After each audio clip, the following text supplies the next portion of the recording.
Right? That's perfect. That's exactly what we need. Thank you, Tricia. No surprise. I think between Tricia and this panel, we could all just close down our shops and let you all run the healthcare world, and we'd be okay. This is an extraordinary opportunity. I'm grateful for all of you for joining us. I haven't had a chance to say hello to Chris yet. Hello, Chris. We shared some lemonade and iced tea during a summer when I had hoped maybe you'd be developing a lot of stuff and not just worrying over a lot of stuff. And I hope those days will still be coming. Kate McEvoy, I'm proud to say, is the Medicaid Director of the state of Connecticut and also Vice President of the Medicaid Directors Association, and we couldn't be better served. Nancy Ann DeParle was the architect of the Affordable Care Act, and thank you, as well as a former CMS administrator. And you don't know this, but I have a letter from Nancy Ann that says, this looks like a mistake and we will get it right. And it was about homebound being defined in a very narrow way in a reg that you changed.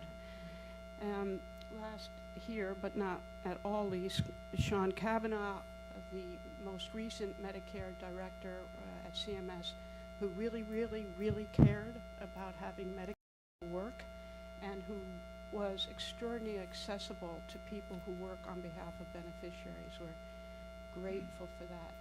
And also for the fact that he's now on our board of directors at the Center for Medicare Advocacy, which is an honor. So from Clinton's healthcare with, Chris was so engaged with that, and all the array of expertise, I'll sit down and let you take it over and help us run this world. Thank you. Thank you, Judy. I won't introduce folks since Judy's already done that. The mandate she gave us is fairly broad. It's now what? ACA, Medicare, and Medicaid. Before we get, we want to have the panel discuss these topics, but also leave some time for all of you to ask questions or participate in the discussion. So please raise your hand at any point, but at some point I will stop and definitely ask you to ask questions. But before we dive into the programs that we all care about, I'd like to start off with a question for Nancy Ann, that's much broader. In addition to all your public policy experience, you have unique insight into the private sector and corporate America. And I've been meaning to ask you both personally and professionally, like, what do we make of all this stuff, the mergers and alliances that are now forming, whether it's like CVS and Aetna or the JP Morgan, Amazon, Berkshire Hathaway thing? And in particular, those of us who care about beneficiaries of these programs, what should we think about this noise going on?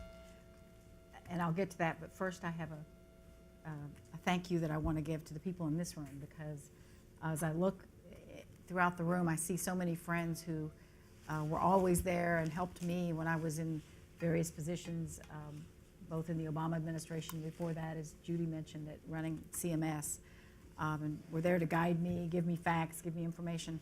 And Tricia, seeing you up here reminded me of when we met. I won't say the year, it was a long time ago, decades ago, but it was instructive because I can remember being very worried. It was, we met before this, but it was after the Congress changed over and Contract with America was going on, and I was talking to David Abernathy, who was your colleague on the Ways and Means Committee, and I was really worried. I was much younger then, very, very worried about the future of Medicare, what was going to happen.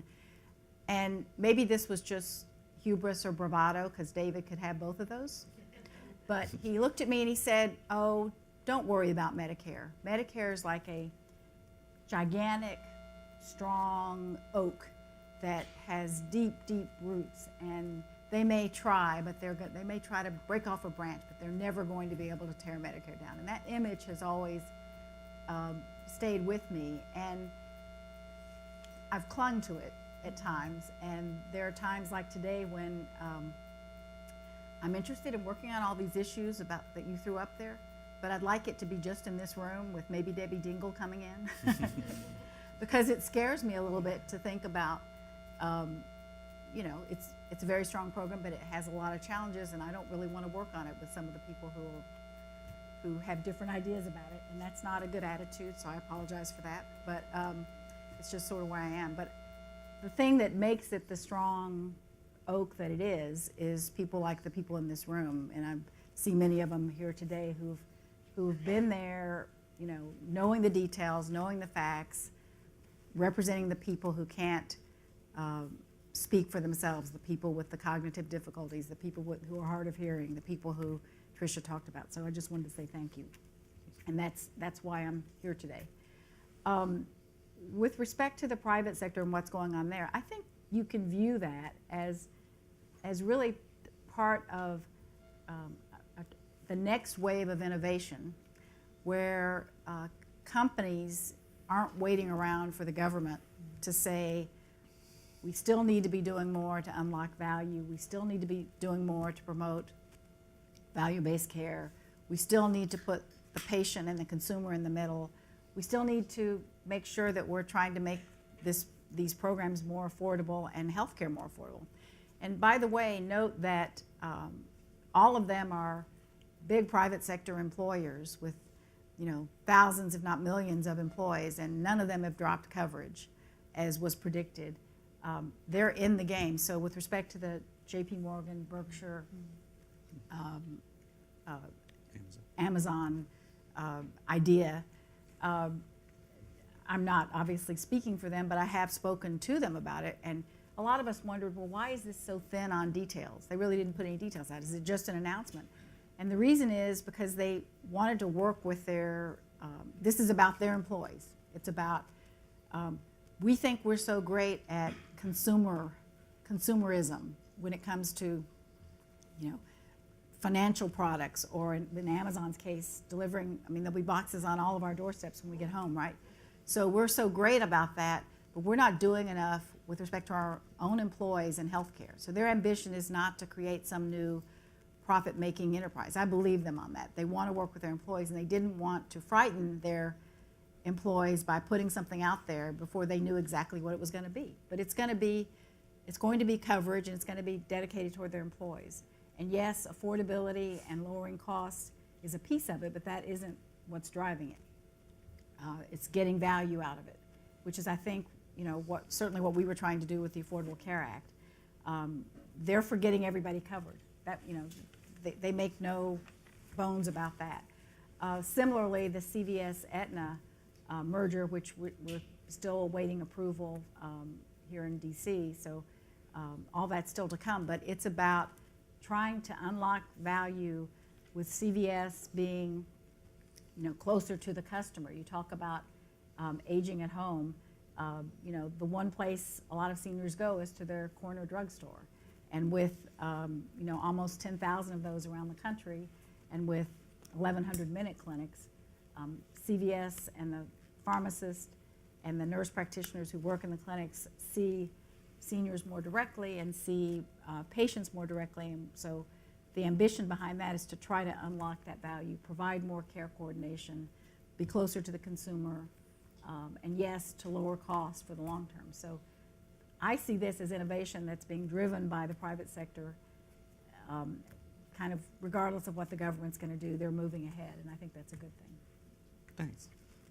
Chris, Nancy Ann touched on the ACA tangentially and pointed out that we didn't see the drops in coverage by these large employers, but I'm going to give you the impossible task of telling us, where are we with the ACA today? We just went through a roller coaster year of not repealing it, multiple efforts to undermine it, ongoing efforts both to strengthen it and undermine it.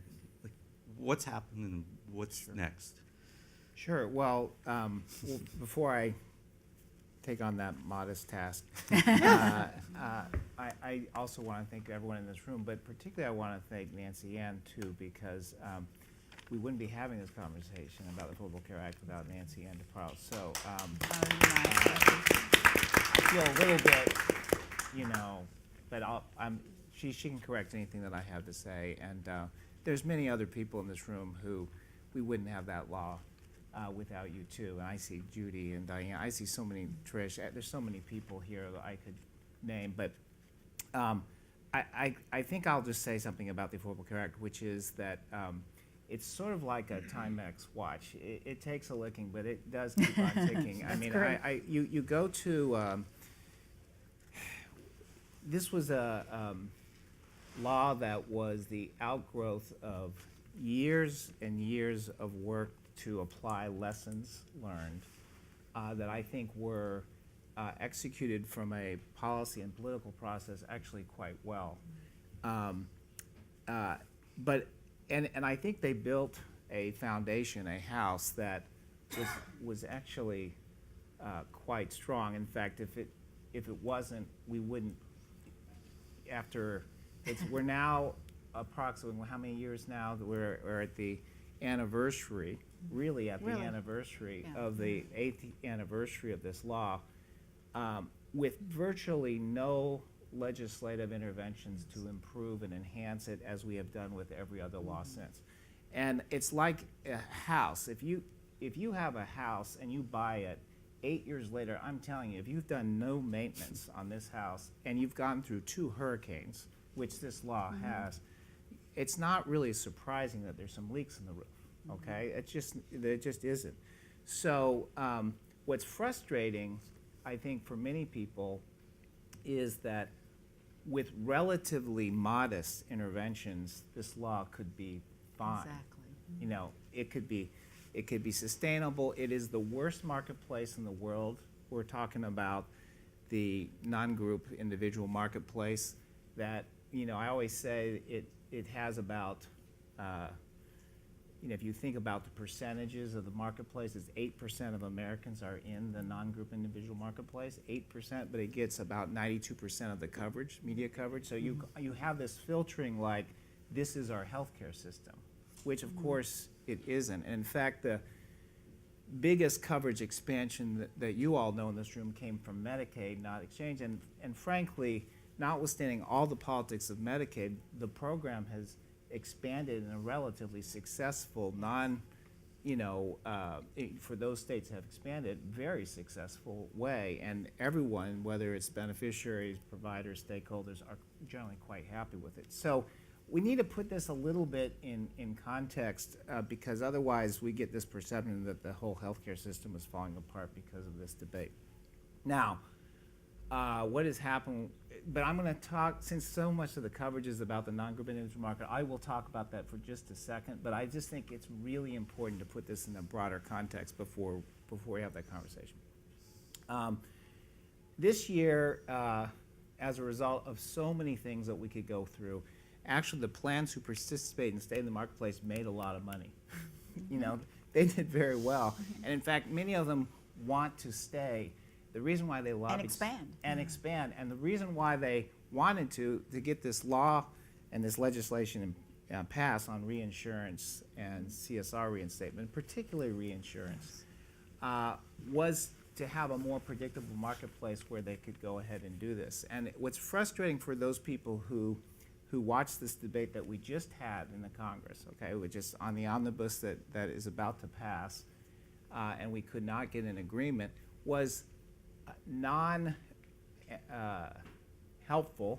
politically inflammatory issues were thrown on that discourse, right? It was the Hyde and the abortions language, which made it impossible for Democrats to engage.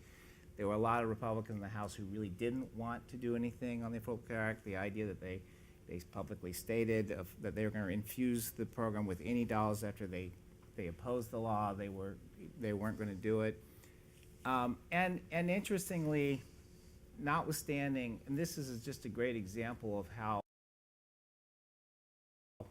hard it is to hurt the Affordable Care Act, you know, the Timex watch analogy is when the president withdrew the CSR payments, the cost sharing reduction payments, most people thought that would be really, really problematic, but states being the innovators that they are, congratulations. I don't know what Connecticut did, but I probably were pretty good about this. Loaded the premium increases on the silver plans, and as a consequence, people got more subsidies to buy more affordable gold and bronze plans, and as a consequence, people got more affordable, better care for less, okay?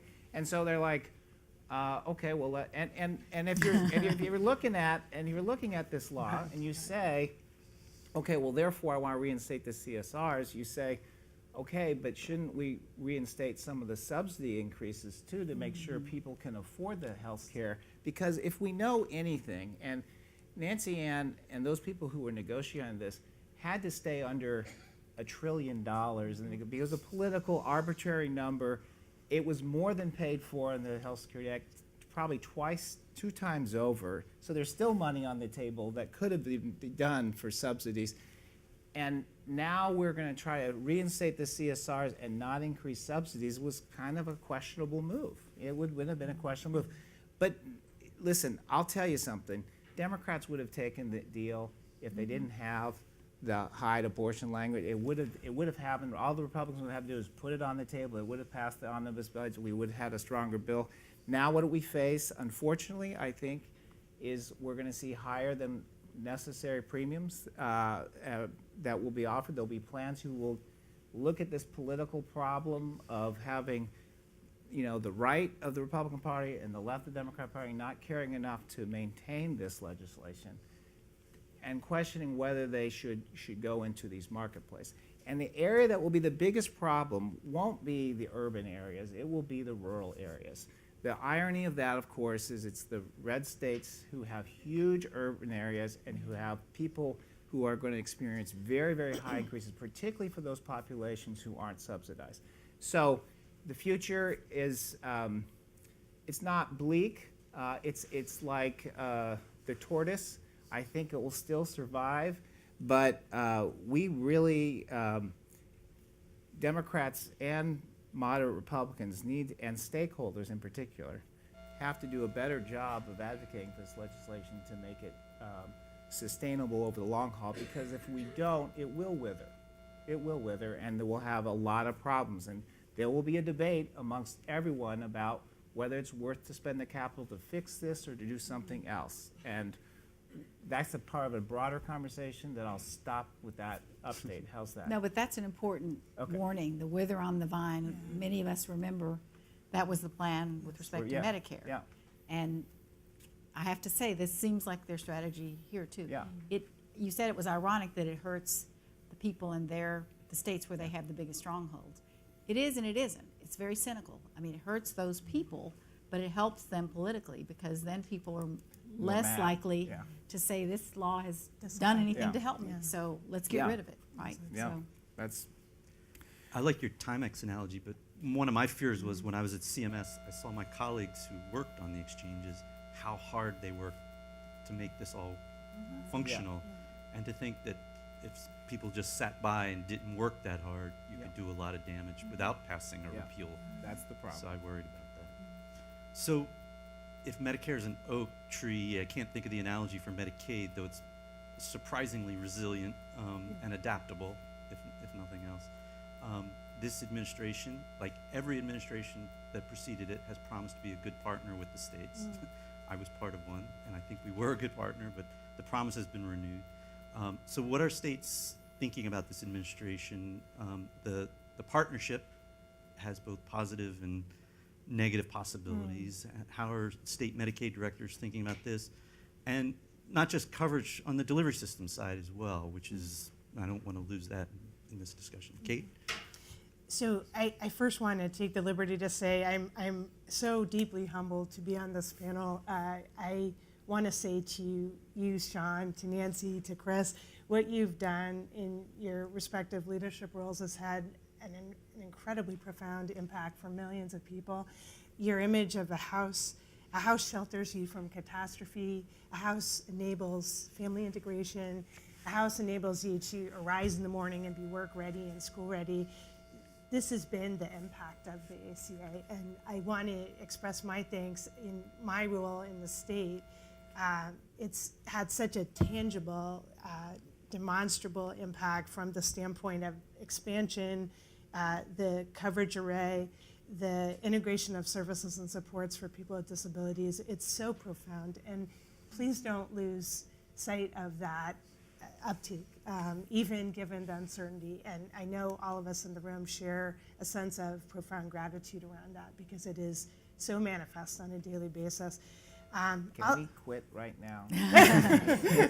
Thank you. No, that house, it's a very powerful, so when you say Medicare's an oak, I think Medicaid is a house. And Medicaid has that effect for people, and I want to embrace that image.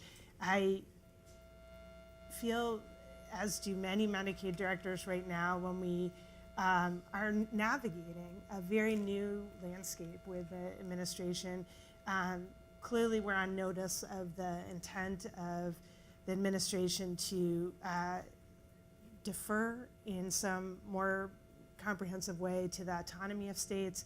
To, flexibility is a term that's often used. We're trying to negotiate and to interpret the latitude of that term and what that actually translates to. I will say candidly, and I'm representing Connecticut, we're an ACA optimizing blue state in this respect, so that this will be influenced by our ideology and not in my role as the Vice President of NEMD. But I think we have very significant concerns. The approach of the states has been to say we wish to be recognized as equity partners in this program. This is a federal-state partnership. The states contribute significantly, not only from the standpoint of the administration on a day-to-day basis, but from the standpoint of the financing of the program.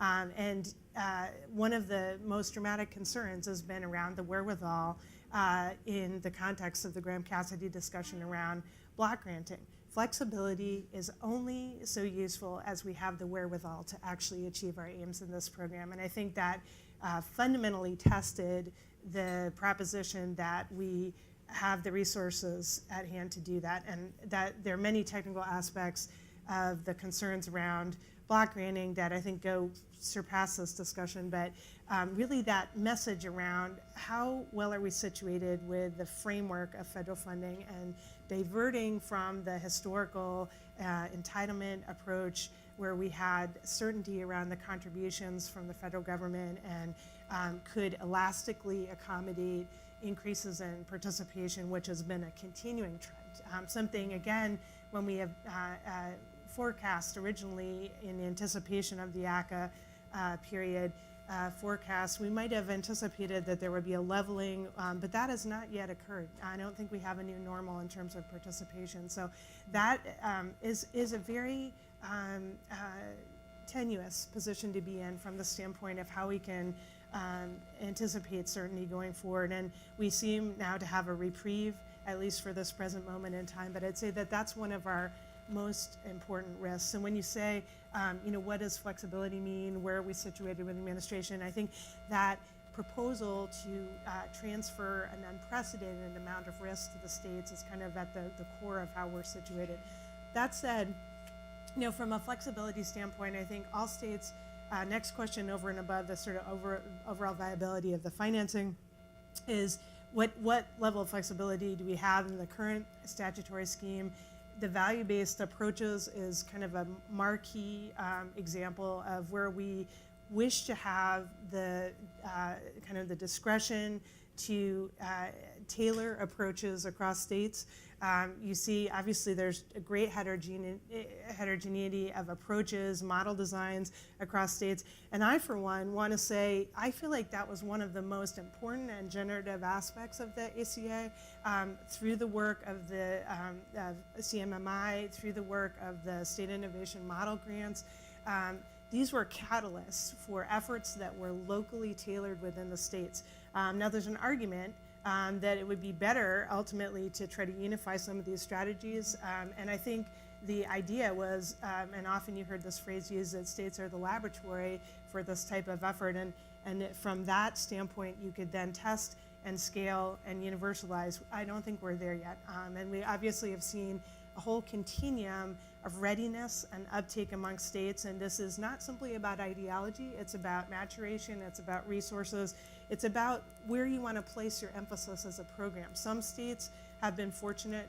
We're one of them, Connecticut, to have received the State Innovation Model funds, which have been a giant boost to kind of coalescing efforts to pulling together not just the Medicaid entity, but across payers.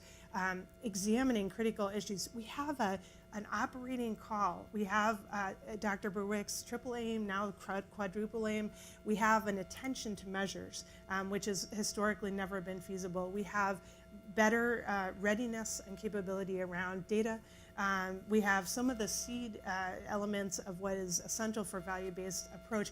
We also have a recognition of the historical failures for Medicaid members, some of those barriers of access, of the breadth of services, of the engagement, the care and concern about care experience. And that was also a hallmark of the ACA that I think was just never really memorialized in federal policy previously. So those seed elements, I think, are extremely important as a catalyst, but they need the capital to do this. When we look at the range of models, the ACO approach, which I think has obviously been taken up by a number of states, pieces around a more kind of primary care focused reform agenda, primary care being the hub, episodes. There's a range of strategies and tools, but that sense of having to have capital from the federal government and also the autonomy within statutes and regulations to really amplify and move this is still uncertain. And I'd say there are a number of areas there, in particular with pharmacy. We have some statutory constraints that are really inhibiting for Medicaid. So I think those pieces need examination. And we're still kind of untested as to what extent the waivers, the 1115 authority can be used flexibly for those types of value-based approaches and not in other areas. So I'd say I still feel there's just a lot of uncertainty around this. There is a lot of interest and attention among the states, and we're kind of poised. And just finally to say, Secretary Azar just gave a speech kind of signaling intent around value-based purchasing. We were glad to see that, and there's some points in the speech that I think were really important, like around access to consumer access to data and price transparency. Amen to that. But there was some indeterminacy around what form the value-based approaches would take, and so we're kind of watchful and hoping that that will mean that will translate in ways that can be actionable by the states. You mentioned the federal-state partnership. One of the areas in that partnership we spent a lot of time on, and frankly I don't think made incredible progress, was the dual eligibles. The neediest, so often the poorest, the most complex regulatory system because you've got both the federal and the state rules. The only learning I took from everything we tried was that it's hard for the federal government, it's hard for the state government, it's hard for providers, it's hard for private plans. Do you see anything on the horizon that promises hope on improving care for duals, whether it's within the private sector, from the federal angle, at states? And this is for any one of you to respond to. Well, why don't you start? Okay. So we again saw a lot of incredibly generative activity here that was inspired by the ACA and funded by the ACA, not the least of which was the effort around the financial alignment demonstrations, which really said, call to action, states come together with Medicare on some really important both sort of points of philosophy, but also practically. We need to data share. We need to have a kind of whole world view of the services and supports that are being received by the individual. Otherwise, we're really blind on both sides. Obviously, Medicaid is a major payer of the LTSS supports, but we're kind of off here with the habilitation services in the community, and then the medical services are substantially paid by Medicare. So really bringing those things into alignment and giving the authority pathways under Medicaid to do that in a facilitated way. So I think those financial alignment demonstrations were an important first stage. States use managed care authority. Washington used a really elegant health home approach. I think that's the sort of thing that I was trying to get at with the value-based approaches. Give the seed funding and the authority pathway to states, and I think then they can apply it in a way that's really useful. I think some of the things that remain an impediment, frankly, is I often feel it's a struggle for some Medicaid directors to elevate this to the concern that it should be representing. Individuals who receive long-term services and supports are categorically the highest need and highest cost individuals amongst our constituents, And I feel like somehow that operates in often a parallel track when we have these discussions. When we look at, in Connecticut, individuals who receive LTSS, primarily duals, are about 8% of our population, but 49% of our spend. Even if you're looking at it from any other standpoint other than this being humane, consistent with people's wishes, and about dignity and integration, this is about spend. And really, even the sort of most crassly focused person on a budget matter really should be attentive to this. So I'd say building on those demonstrations and then also giving us some more latitude with extension of waivers.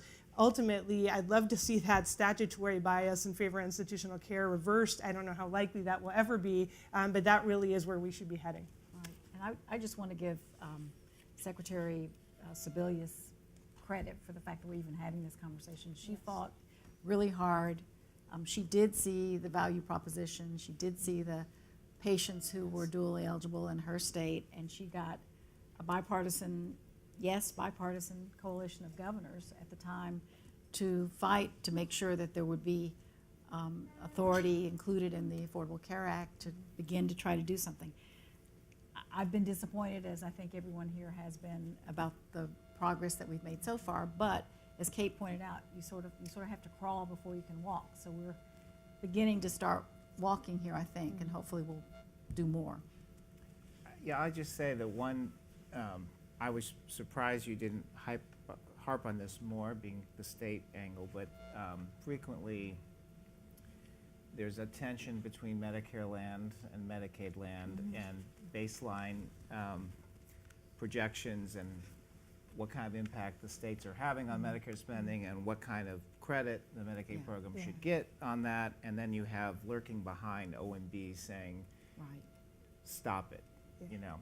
And that's basically, I mean, that's the real world, right? Yes. This is the real world where, you know, OMB is skeptical, Medicare is like cautious, and Medicaid is, I want your money, okay? Yeah. And, Which is true. and so, of course, it strains credulity to suggest that interventions at the state level don't have an impact on Medicare. So the question really is, do we have good data that justifies the numbers? Sometimes, I'm not saying Connecticut, but sometimes states don't provide great data. They believe in faith-based data, but not necessarily database data.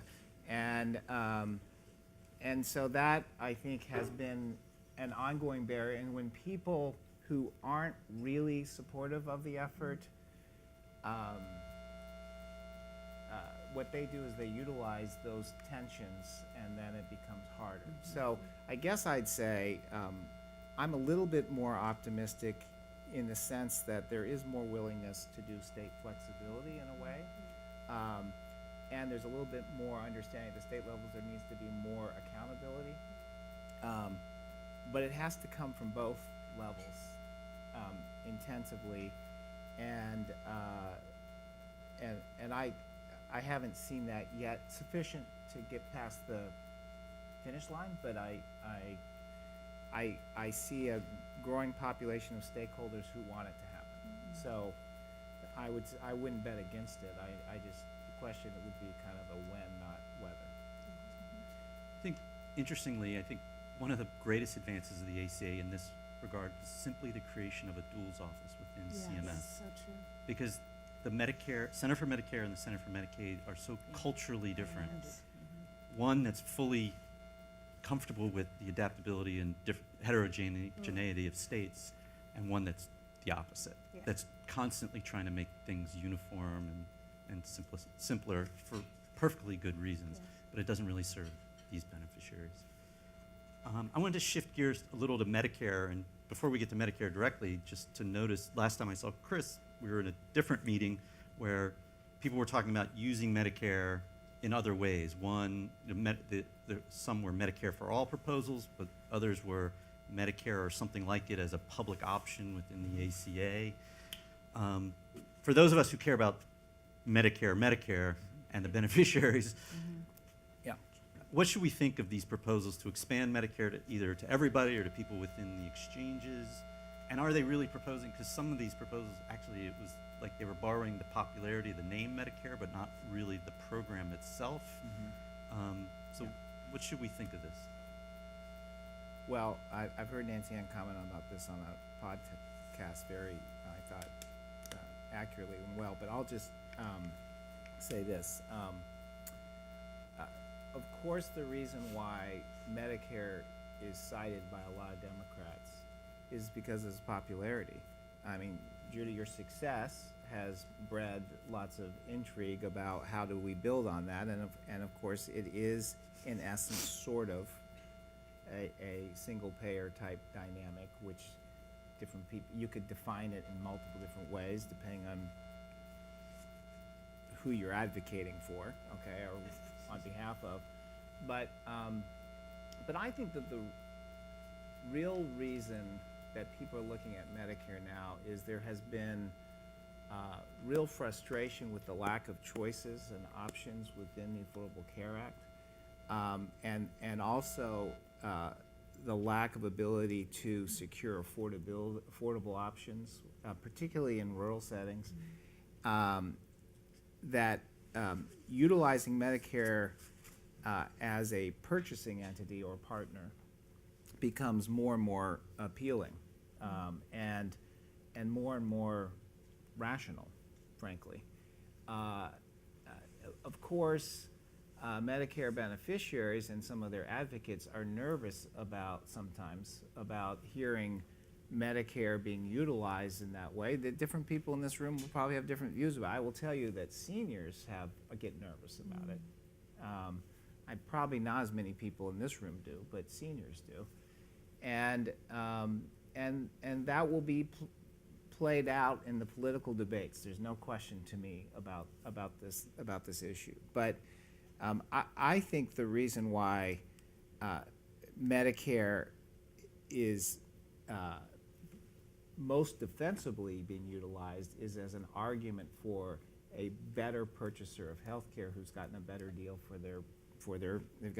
they've got more return on their money than other people have, okay? Now, does that mean that you then utilize Medicare as a program to expand coverage for everyone? Of course, in the Democratic Party, there's a lot of people who would like to see that. And that will be debated through 2020. There's no doubt about that. The question there is two issues, of course, one of which is what Nancy Ann said about the one thing we've learned about healthcare is fear of disruption. And so if we're talking about substituting for employer-based coverage, the only thing that's close to Medicare in terms of popularity is employer-based coverage.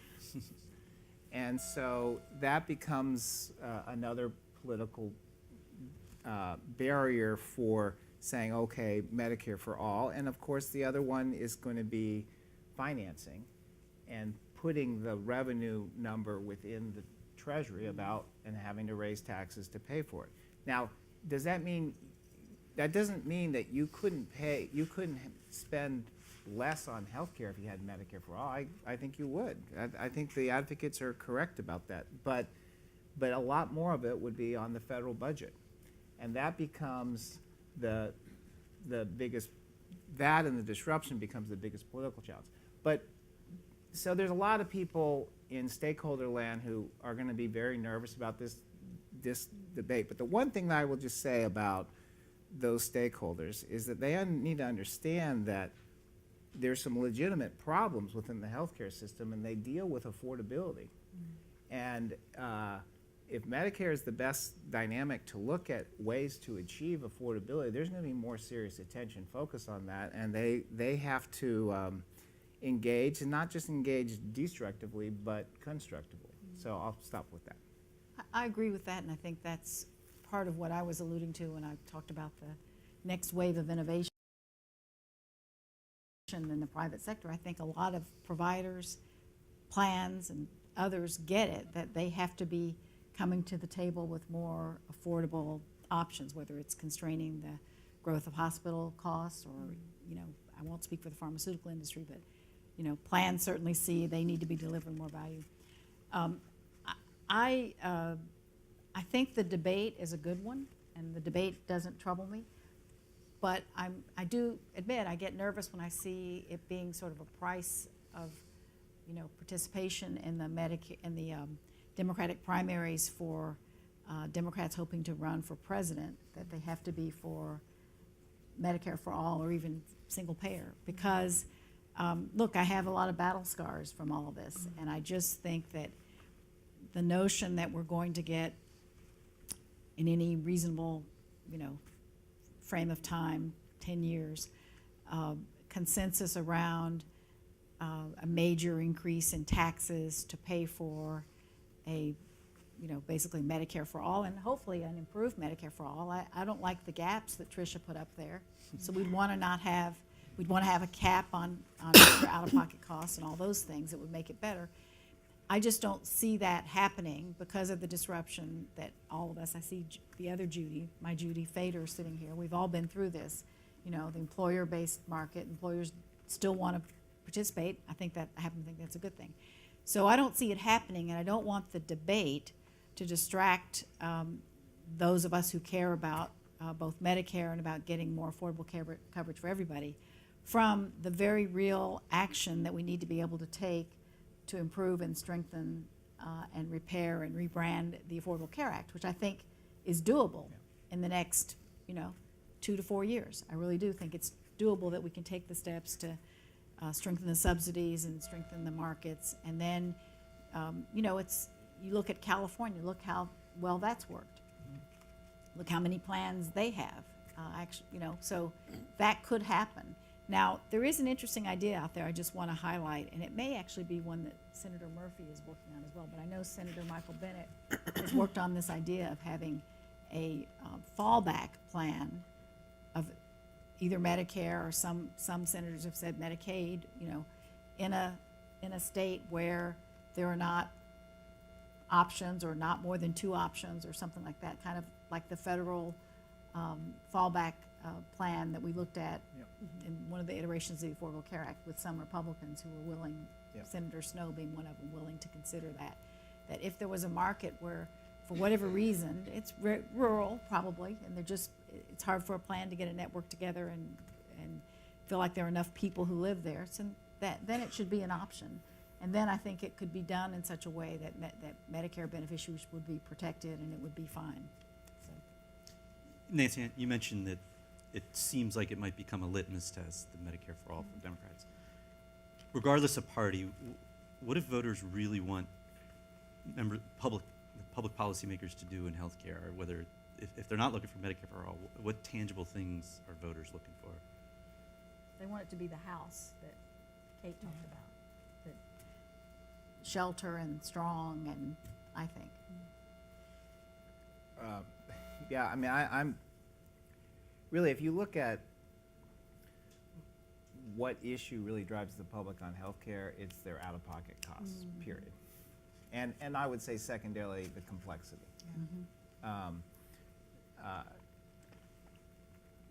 As we all know, there's a lot of people who have exchange plans or Medicare plans or whatever who don't even know what plans they're in. What they're caring about is what their actual experience is. It's complicated and costly. Do something.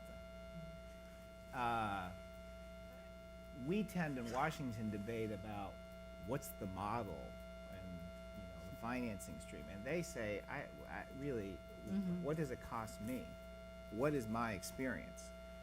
And I think that the reason why there's sort of a disconnect between voters and politicians is frequently we don't talk to them at the level they are, and we don't get about their daily. So the private sector, when they're doing some of these consolidations, they're starting to get this, right? They're saying, okay, well, maybe I can provide some of these options and say that I'm doing it. Now, there's a debate about whether they can do it execution and whether they'll share savings well, and I think that's the debate, not so much whether it's a good or bad deal. The question is, can they execute? Can they execute? And if they don't, then they're going to be looking at some other approaches, and that will be, government approaches, because those can be simpler. They're not easier politically, but they can be simpler to sell. But I think we need to do more on focusing on what people are concerned about. And look, out-of-pocket costs are driven. We can talk about how they're being driven, but in their minds, the public sees it as prescription drug prices because they have a lot of out-of-pocket costs. So we should engage about these issues too, I think, more effectively. I honestly don't believe most of the public say the right answer is Medicare for all or single payer or markets. I think they're skeptical of them all, frankly.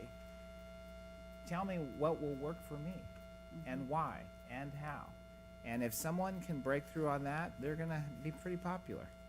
And if they can execute, if they can pass legislation and then execute, great. But the one thing I've learned about healthcare more than anything is that people are much more concerned about losing what they have than believe that what they're going to get is going to be better. And the people who want to oppose people who are working hard to make it better will use that very fact against the people who are trying to make it better. That is the lesson of health policies. And for those who try, they should be getting huge kudos. I don't care what they're advocating for, because they're in the marketplace of ideas. And to Nancy Ann's point, I'm happy to have the ideas.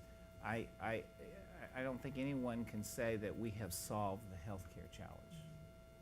So you mentioned prescription drugs, and can't let that slide by.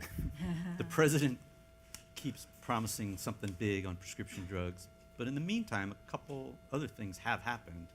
One, they've pushed more of the donut hole costs onto the manufacturers, and they've proposed to require more, in Part D, more rebates be passed along to the Medicare beneficiary. The plans, of course, on that second one have pushed back and said that's just going to increase premiums. Curious whether you think we should expect anything big on prescription drugs. I should point out Commissioner Gottlieb's gotten a lot of kudos for accelerating approval of generics. I think many of us support. Do you see anything happening on drugs? Do you have any particular thoughts about these Part D proposals? I would note, I think they've left off the one I wanted to do, which was, we're protecting Part D plans from the catastrophic phase because when it was created, we weren't sure there'd be plans and we thought we needed to protect them. And now the people we're protecting are CVS and these big multinational corporations that are some of the wealthiest companies in the world. I'd like to see them take more responsibility for the catastrophic phase. Do you see anything happening in Part D or drugs more broadly that would meet the Chris Jennings test of actually making lives of beneficiaries better? Okay, this is the last question I'm answering, and then they have to. But I would say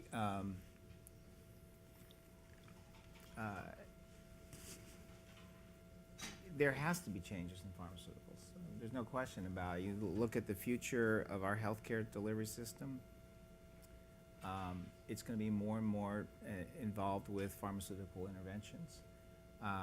We're about to enter a period of time where there's going to be a lot of innovations with very little competition. It's largely going to be biotech, and therefore you're going to need to have biosimilars or biogenerics to compete. If you don't do a regulated award, which I'm fine with if we want to go there, just haven't seen the Congress being there with me, then you have to have more competition. So Dr.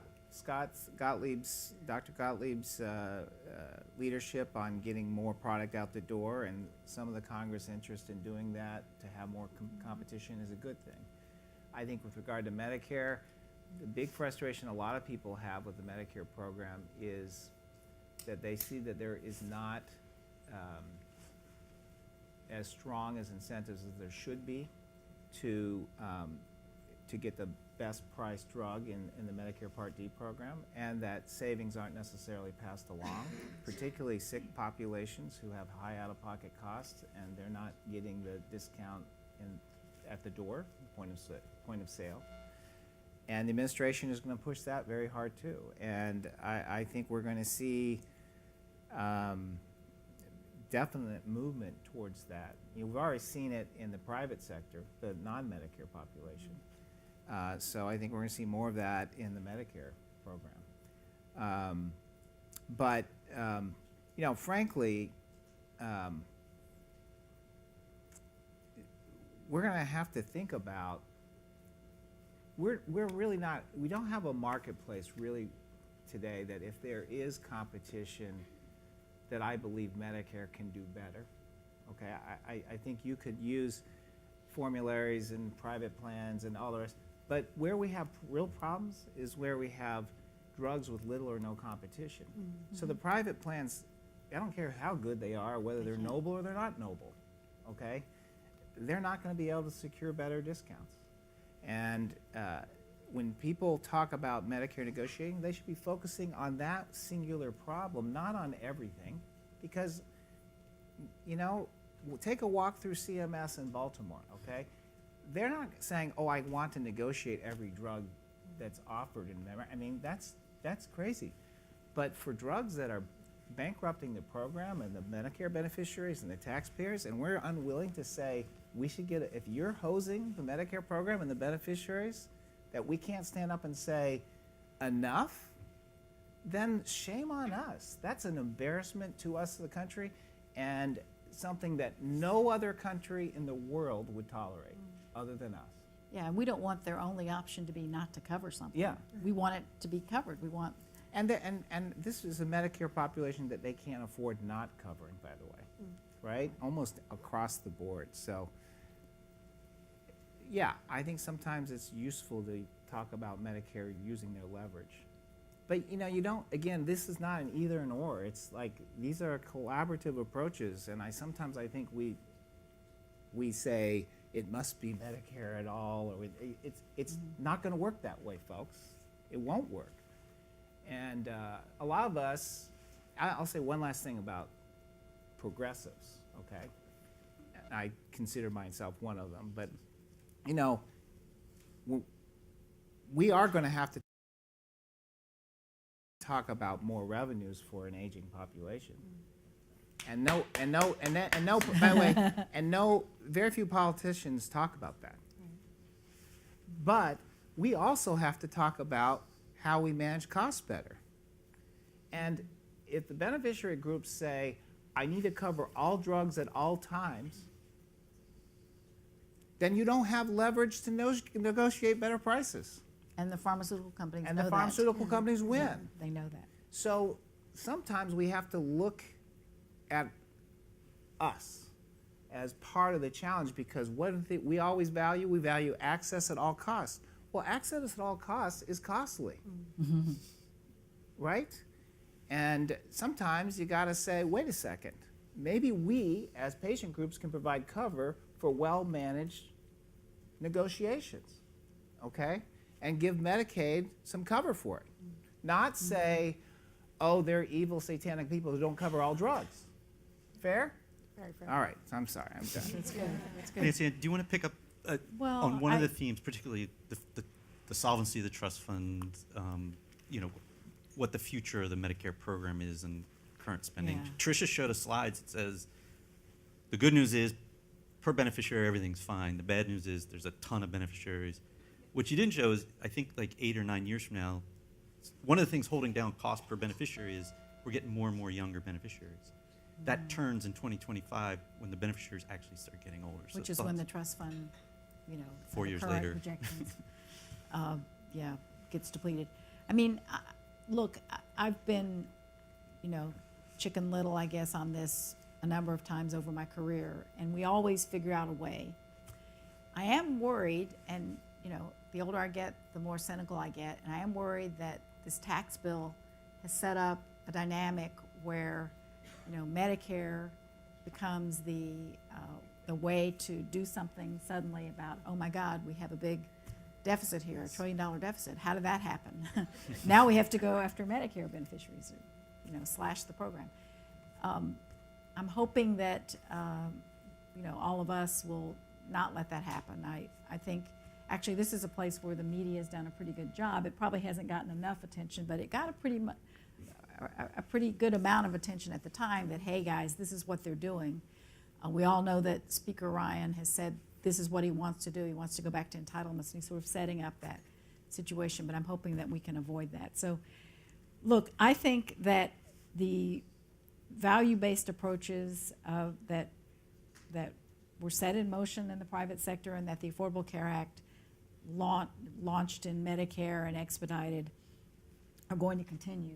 A lot of providers and plans are continuing to do these things just because they know there are things that need to be done. And I think that the rate of cost growth, I'm optimistic about what we'll be able to do there without making major changes in Medicare.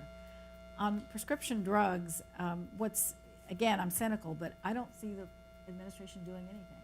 I mean, President Trump said he was for reimportation. He could do that right now if he wanted to. He has the authority to do that. He hasn't done it. So I think I'm just cynical about all this stuff. I don't see it as being anything that's really going to move the needle. So we've touched on a couple topics that might be of interest to all of you. I wanted to pause and leave some time for folks to ask questions.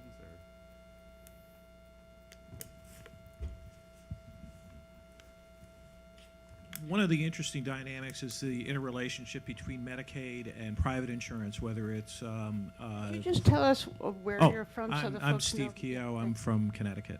I'm in private practice.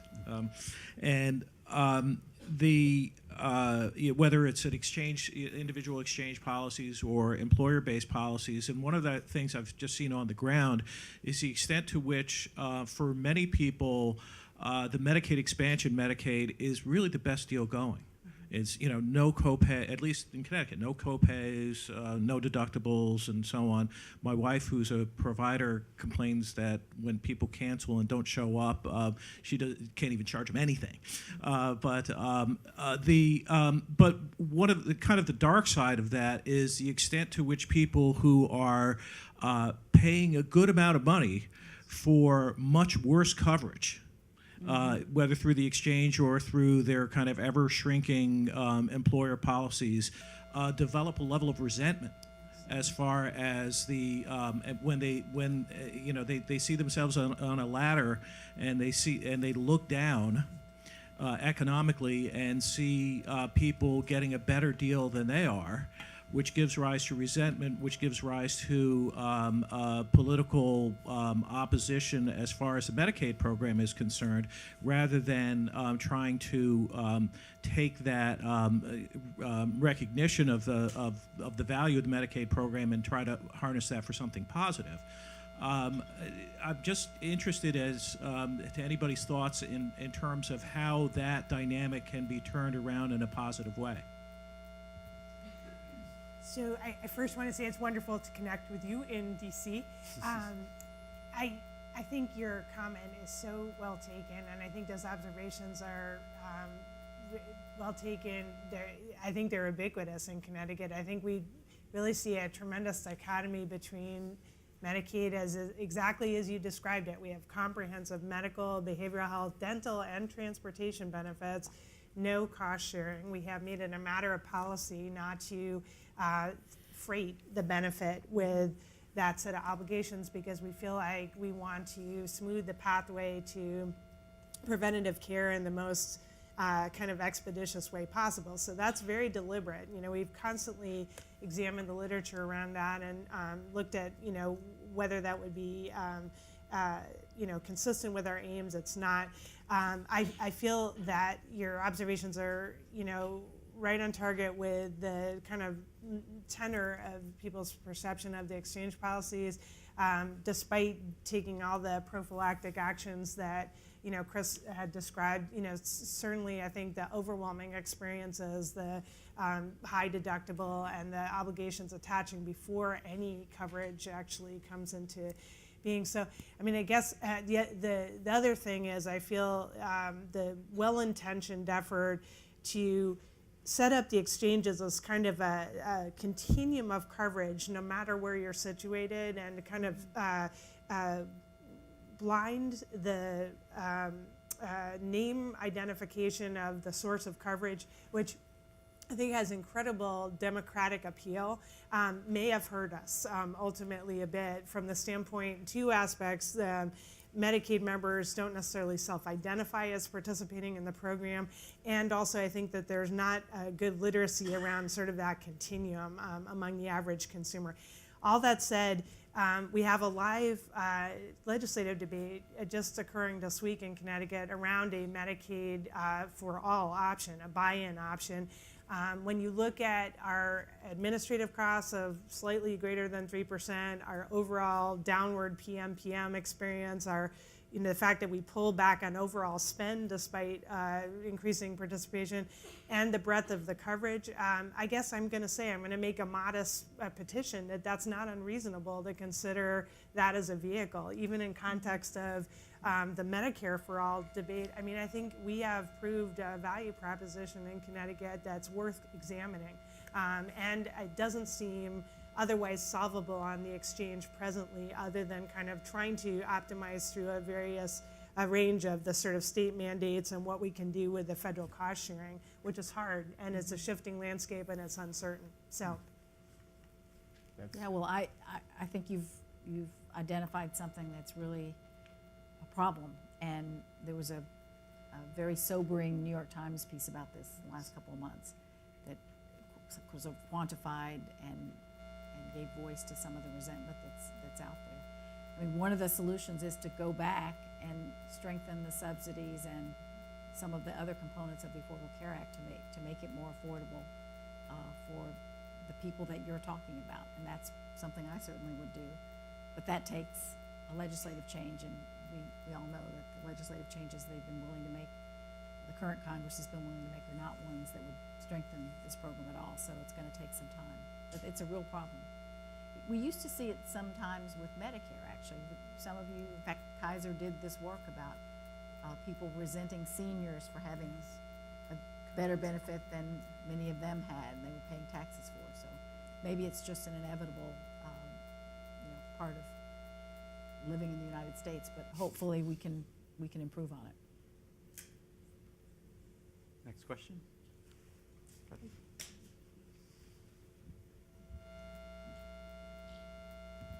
Thank you, Sean. I'm Kathy Holt. I'm with the Center for Medicare Advocacy.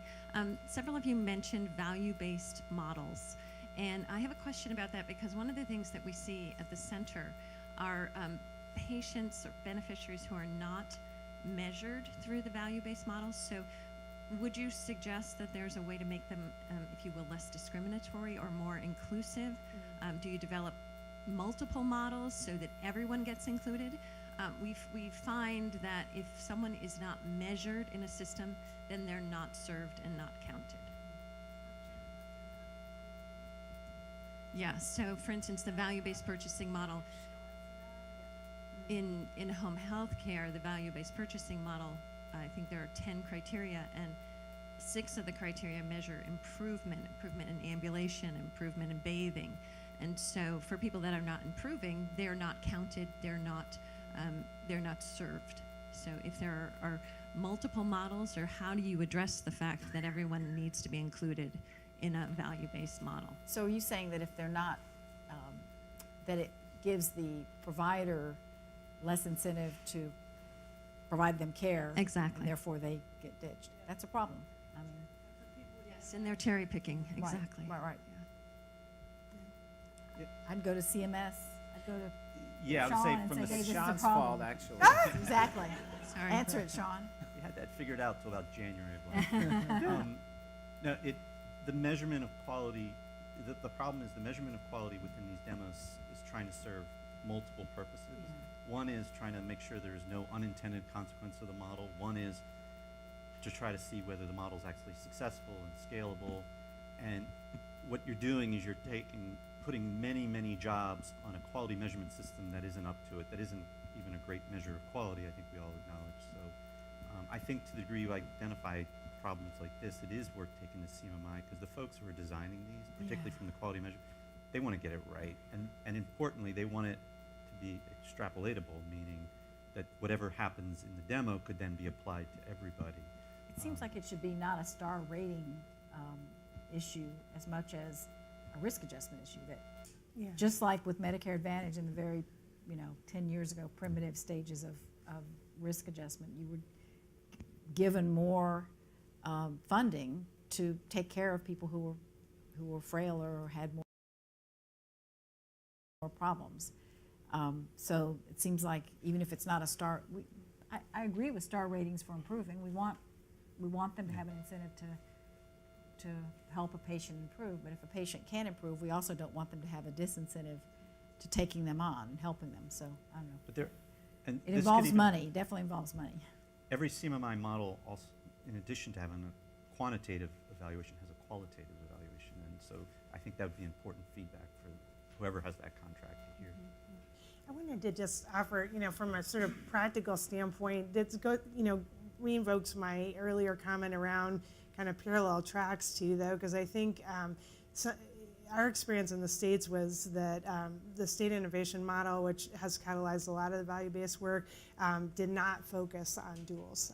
There was really not that focus, and the development of the common measure sets were over the broad swath of the insured population, but it really sort of categorically excluded duals, and to the extent that was being approached otherwise, it was in the financial alignment demonstrations, and I think that's where trying to integrate these efforts. And then the other thing I just observed is I think there's a real tension. First of all, there's not a lot of measures for people with chronic illness, and especially around transitions and the types of measures that I think would meaningfully address barriers and bad care experiences and outcomes. But also when you're trying to create a kind of parsimonious common measure set for clinicians so that they're not overburdened.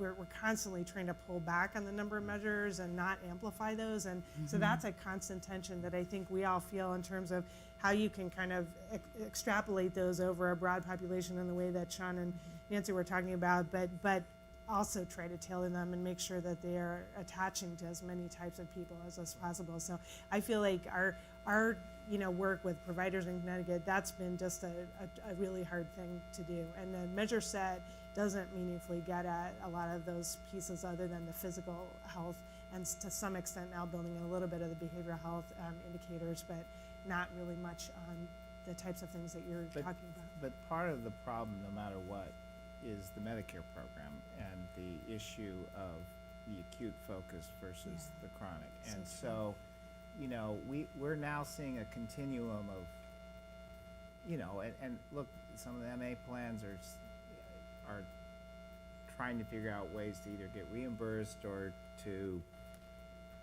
they see the correlations between being able to manage care better and their costs. And so I guess I feel that there's momentum in this area, but skepticism. It's going to be like cost creep, and I've just been around. I mean, so long that I'm sorry I'm so like whatever, but it's like it's a. I love Debbie Dingle, and by the way, what she just said was, you just kind of show you, well, what do members care about?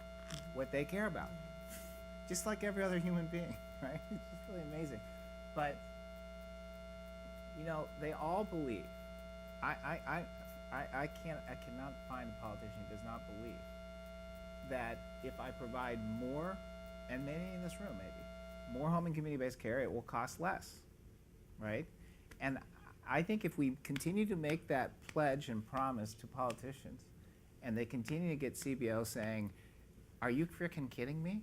It's going to increase utilization. Yeah, it'll be cost per person less, but it'll cost this much more. Then we will always have this like, well, you lied to me, And so I can tell you stories about this, but at some point we have to engage in an honest conversation about what do we want good care to mean in this country, and are we willing to pay for it? Right. And if we are, great. If we're not, we're kidding ourselves. So I'll stop there. Judy?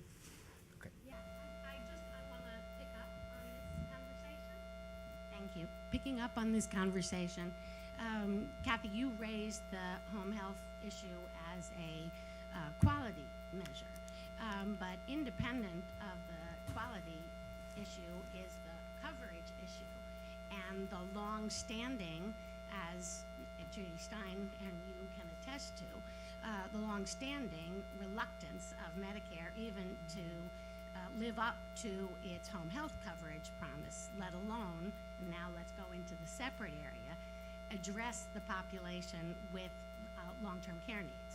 And that population, it's in fact the reluctance to do that, which is statutorily prohibited in Medicare, I would argue that leads to an aggressive limitation of benefits, of benefits that people are entitled to, home health benefits in Medicare.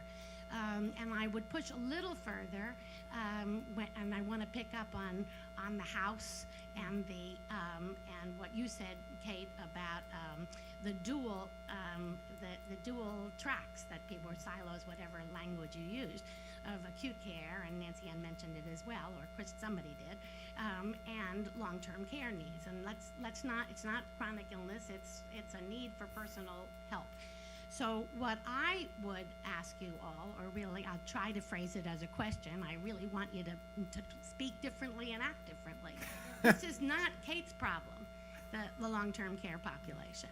The applause for the dual eligible office, I would argue, is a way to make it Medicaid's problem and not Medicare's problem.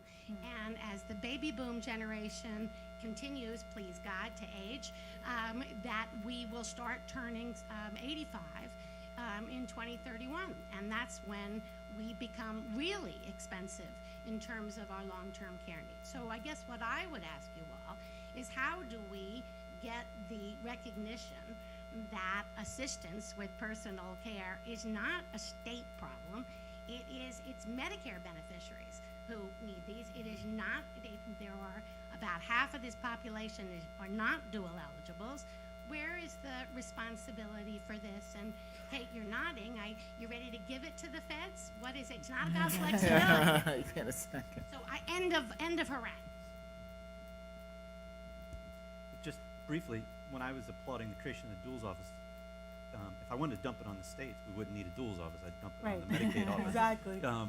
I was applauding the fact that there is a group now at CMS who think explicitly about the people who straddle both programs, where previously there really had never been. Yeah. And I think the learnings from that need to go both ways, definitely to Medicare. They are the 60 million people that I was, that I was supposed to care about and did care about. I would echo Chris, though. There's a lot of benefits I would love to have seen Medicare beneficiaries get, but it's difficult in the current fiscal climate. Doesn't mean we shouldn't continue fighting for it. And I don't mean within the existing benefits, and I know Judy and others have had concern on home health, that they're not getting the home health they deserve. Absolutely. If we've already won the battle legislatively, then deliver the benefit in a wholesome way. Amen. Fully on board with that. But to expand into personal care and such things, I'm with you, but we, as Chris says, have to have the honest debate of whether folks are willing to pay. I think we can have one more question. Did you have a question? Laura Cohen, Rehabilitation and Technology Consultants and the Clinician Task Force. There's been so many topics since I wrote my question, I don't even know. I will pick one. Value is such a loaded term, and it means different things depending on your perspective and what's important to you. And I feel like oftentimes these conversations we're talking at have different understandings of what that means. How do you suggest dealing with these tensions to see that we're all talking to move in the same direction? Because especially with outcomes and measurements for value-based incentives, especially for the long-term care population that we're talking about, many of the people who are duals and cost the system the most money have chronic conditions. They are not acutely ill. They just need supports, and they can be quite independent and functional, and taxpayers with the proper supports. How do we have that conversation and see if we can come closer together on what it means? Does anyone want to? Well, I'll just say quickly that I think value is no longer even a loaded term, it's a meaningless term. It's blech. It means anything to everyone and everything to no one. And I don't know if we can define it narrowly enough to be responsive to your appropriate desires. I think it's a dangerous word sometimes. I think it's a word that covers up things that people don't want to say out loud. We say it means affordability and quality, but we don't measure it in any way or in the way that real people care about. So what's my answer? I don't know what my answer to your question is. I think I think part of the challenge will be, or maybe my advice would be, is to say, define what you mean every time you have that conversation, because otherwise you will have, member per month dollars, or you'll have quality standards, or you'll have out-of-pocket standards, you'll have consumer satisfaction, or you have patient, or you'll have physician outcomes, and what do you mean, people? And I have sympathy. I don't even know what I would love to have a conversation about what you people would say you'd want to see, okay? Because I have sympathy even for the providers and the physicians who have all these measures. You've got, try to be a primary care physician. I have a son who's thinking about becoming a doctor. I'm like, is that a good idea? I mean, you're going to be held accountable for all these 17 different measures and reporting data stuff, and you have 7 minutes to see a patient, and you're supposed to be responsive to them, and you're going to be paid less, Yeah. And so I apologize. I really don't have an answer to your very good question.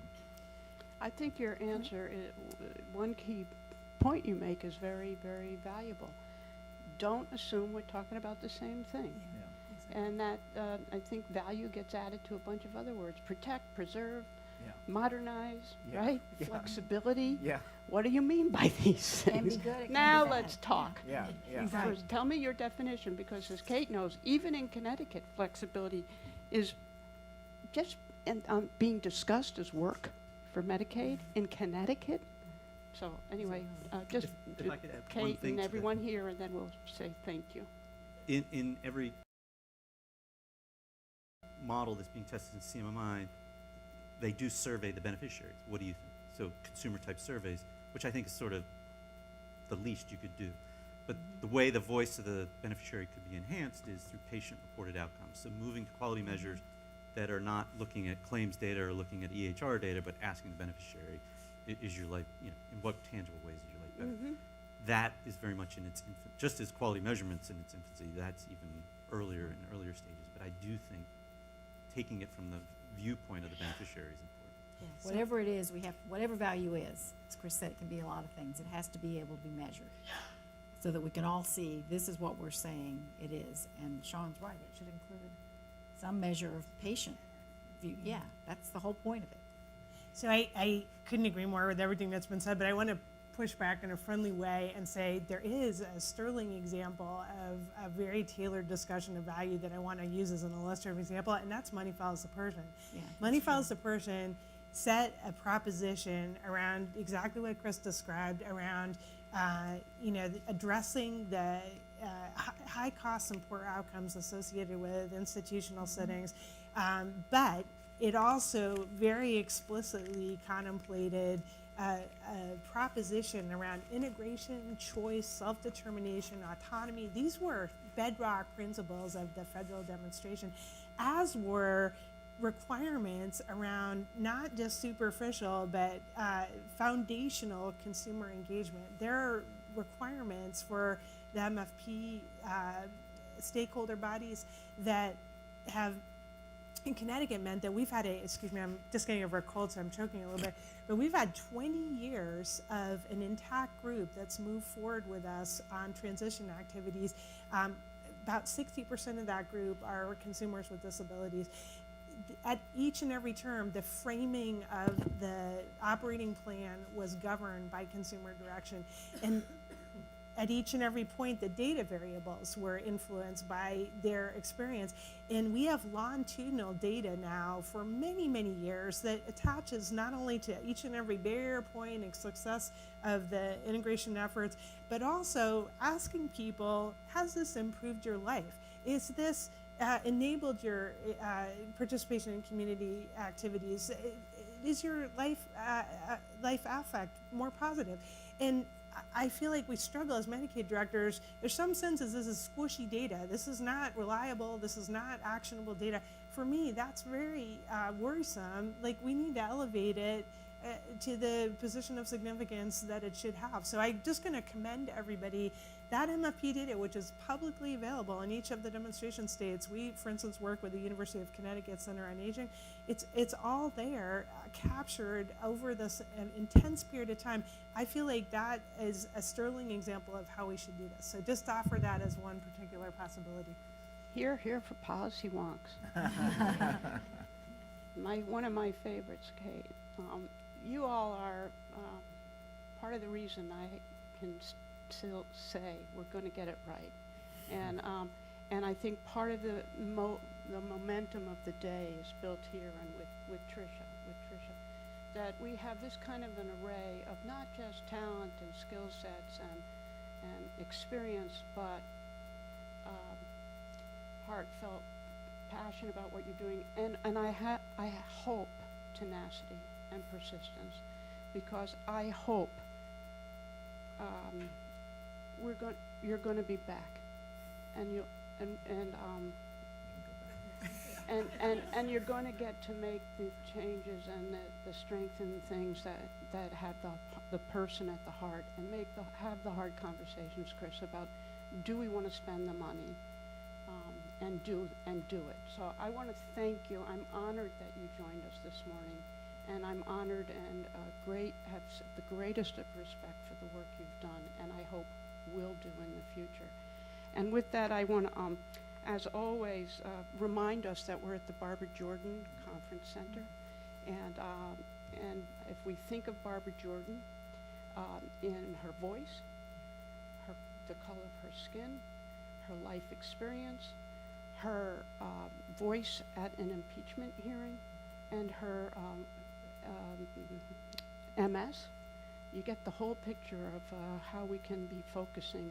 If she could get it right, we could get it right for her, and bring her along with us here at the Barbara Jordan Conference Center, we'll be okay. Thank you very, very much. Great to meet you. I got it right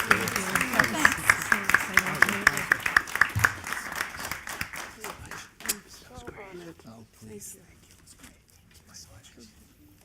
Get this out of here. We should get. Oh, you're so sweet. We should get together sometime. Say no. Plus you plan so well in advance, which I appreciate. I like this certificate.